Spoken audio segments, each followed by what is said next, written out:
Good morning. Happy Saturday. As always, start with our prayer. Father, as I read and receive your word, may it deeply be rooted in me, so when difficulty comes, it will be your word that encourages and strengthens me. So we're going to continue in Genesis today, beginning chapter 20. Abraham deceives Abimelech. Now Abraham moved south to Negev and settled for a while between Kadesh and Shur at a place called Gerar. Abraham told people there that his wife Sarah was his sister. So King Abimelech sent for her and had her brought to him at his palace.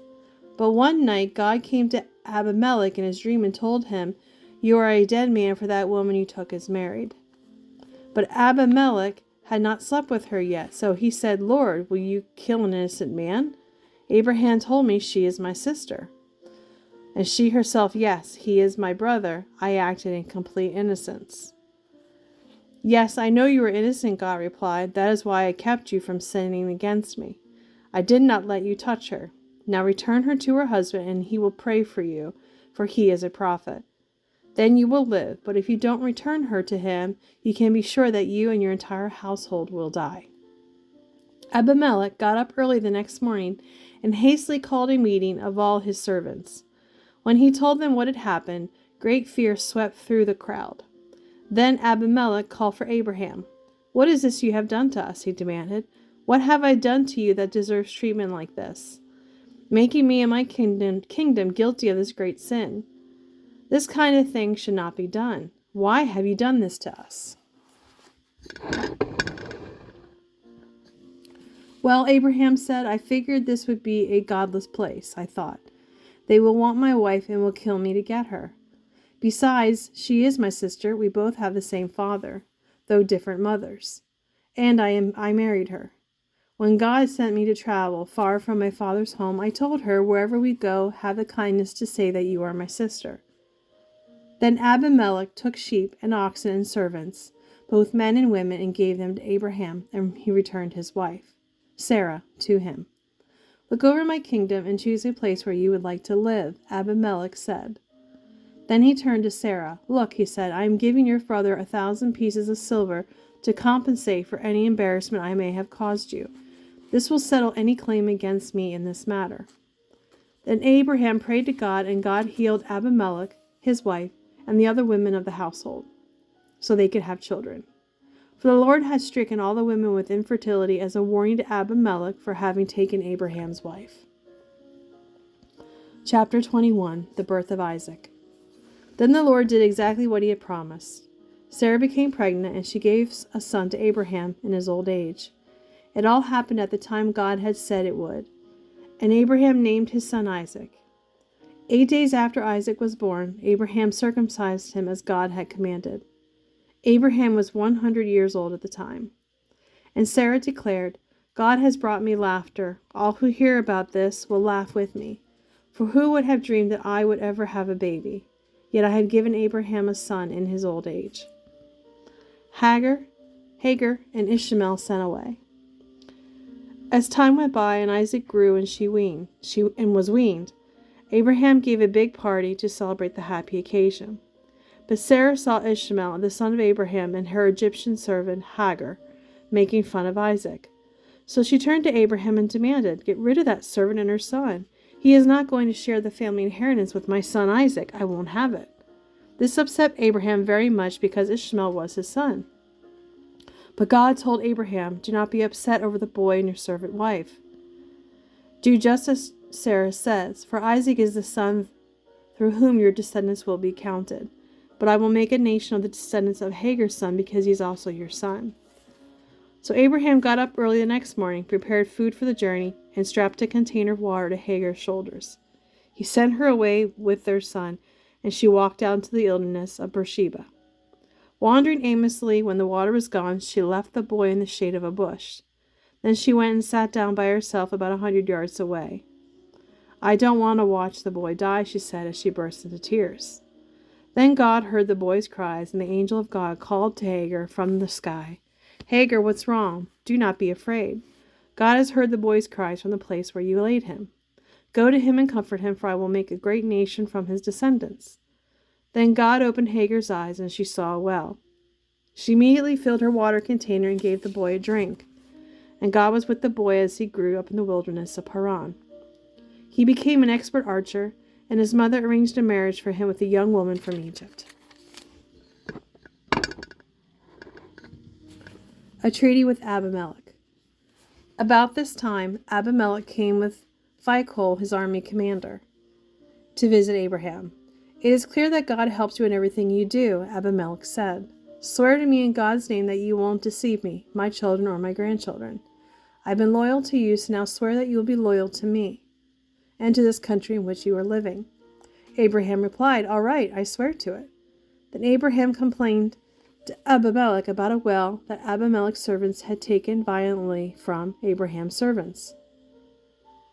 "Well, this is the first I've heard of it," Abimelech said, "and I have no idea who is responsible. Why didn't you say something about this before?" Then Abraham gave sheep and oxen to Abimelech, and they made a treaty. But when Abraham took 7 additional ewe lambs and set them off by themselves, Abimelech asked, "Why are you doing that?" Abraham replied, "They are a gift to you as a public confirmation that I dug this well. So ever since that place has been known as Beersheba, well of the oath, because that was where they had sworn an oath." After making their covenant, Abimelech left with Phicol, the commander of his army, and they returned home to the land of Philistines. Then Abraham planted a tamarisk tree at Beersheba, and he worshipped the Lord, the eternal God, at that place. And Abraham lived in Philistine country for a long time. Chapter 22. Abraham's obedience tested. Later on, God tested Abraham's faith and obedience. "Abraham," God called. "Yes," he replied. "Here I am." "Take your son, your only son, yes, Isaac, whom you love so much, and go to the land of Moriah. Sacrifice him there as a burnt offering on one of the mountains which I will point out to you."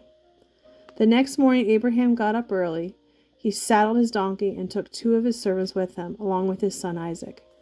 Then he chopped wood to build a fire for a burnt offering and set out for a place where God had told him to go.